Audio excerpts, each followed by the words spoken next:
ہر مذہب کا اپنا اپنا ایک تہوار ہوتا ہے۔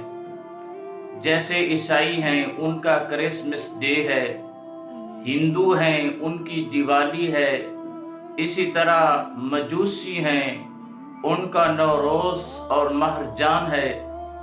بعین ہی اسی طرح اسلام کو ماننے والے مسلمانوں کا تہوار عید الفطر اور عید الاضحیٰ ہیں۔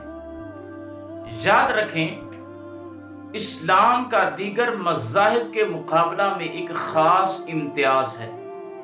وہ کیا کہ باقی مذاہب کے ماننے والے اپنے اپنے تہواروں پر بے حیائی، فسق و فجور اور اللہ تبارک و تعالیٰ کی نافرمانی کا سرعام اظہار کرتے ہیں۔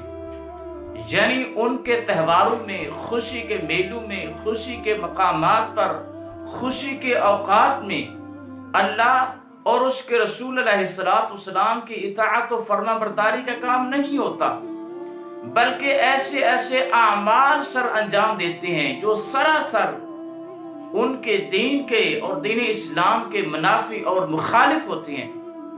اسلام خوشی کے ایام کو، اسلام خوشی کے اوقات کو اعتدال میں رہ کر انتہائی محبت، الفت، پیار، اطاعت الہی، اطاعت رسول علیہ السلام، جذبہ قربانی اور اثار، انسانی ہمدردی کی حالت اور کیفیت میں گزارنے کا درس دیتا ہے۔ کہ خوشی کا مطلب یہ نہیں ہے کہ تم دین اسلام کی حدود کو پھلان کے باہر نکل جاؤ۔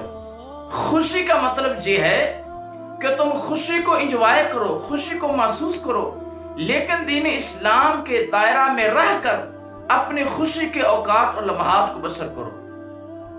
ہمارے نوجوان، ان کا معاملہ کیا ہے؟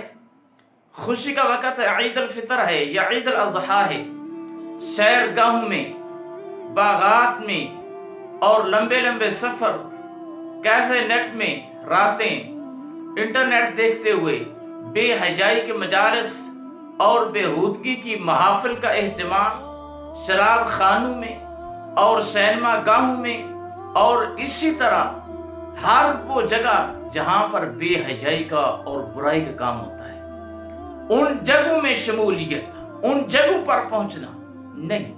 اسلام نے ہمیں یہ درس نہیں دیا، اسلام نے ہمارے سامنے یہ اسوہ حسنہ نہیں رکھا، اسلام نے ہماری اس انداز میں تربیت نہیں کی۔ اسلام ہمیں کیا کہتا ہے کہ تم خوشی کے موقع پر بھی اللہ اور اس کے رسول علیہ السلام کی اطاعت و فرما برداری کے دائرہ سے باہر نہ نکلو۔ خوشی کا مطلب کیا ہے کہ تم اللہ اور اس کے رسول کی باتوں کو چھوڑ دو۔ عید الاضحیٰ کا موقع ہے، وَلِتُكَبِّرُوا اللَّهَ عَلَى مَا هَدَاكُمْ، ان ایام کے اندر تو اللہ کی کبریائی کو بیان کرنا چاہیے۔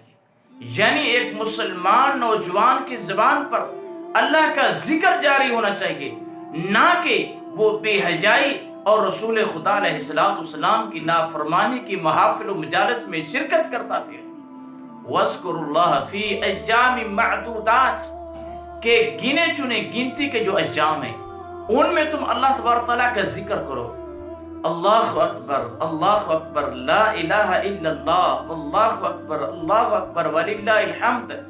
ہماری زبانوں پر ان ایام میں یہ کبریائی کے، اللہ کی بڑائی کے ترانے جاری ہونے چاہیے، نہ کہ ہم خوشی کی وجہ سے اللہ اور اس کے رسول علیہ السلام کی نافرمانی کرتے پھریں۔ اور پھر اللہ تبارک و تعالی ہمیں معاف فرمائے، ہماری نوجوان بیٹیاں، ہماری نوجوان بہنیں، اللہ تبارک تعالیٰ ان کو ہدایت عطا فرمائے، ان کی حالت اور کیفیت خوب بن سنور کر اپنے گھروں سے باہر اپنی زینت کا اظہار کرنا۔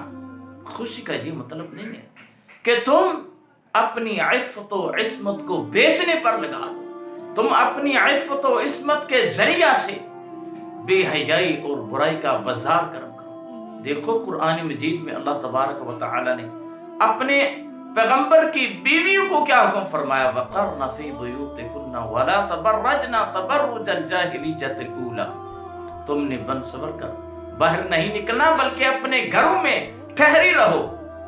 کیا ایک پیغمبر کی بیوی کو اپنے گھر سے باہر جاہلانہ رسم و رواج کے مطابق بن سور کے نکلنے کی اجازت نہیں، تو آج کے ایک مسلمان کی ماں کو، اس کی بہن کو، اس کی بیٹی کو، اس کی بہو کو بن سور کے باہر نکلنے کی اجازت کیسے ہو سکتی ہے؟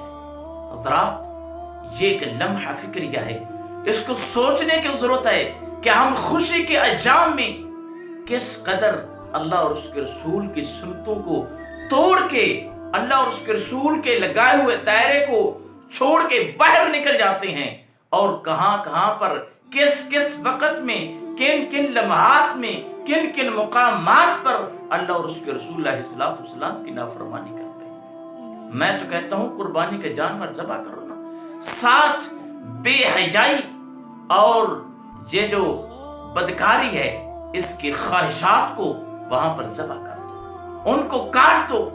جہاں جانور کو ذبح کرتے ہو جھوٹ کی خواہش کو اپنے دل سے ذبح کر دو، نکال دو۔ جہاں پر جانور کو ذبح کرتے ہو سود کی لعنت کو ذبح کر کے پھینک دو۔ قربانی ہمیں یہ درس دیتا ہے۔ حضرات، آئیے قربانی کے عید کے ان ایام کو، خوشی کے مواقع کو اللہ اور اس کے رسول علیہ السلام کی نافرمانی میں نہ گزاریں، بلکہ نیکی، خیر، تقوی اور پرہیزگاری کی حالت اور کیفیت کے انداز میں اپنے ان اوقات کو گزار گے۔ ما توفیقی الا باللہ۔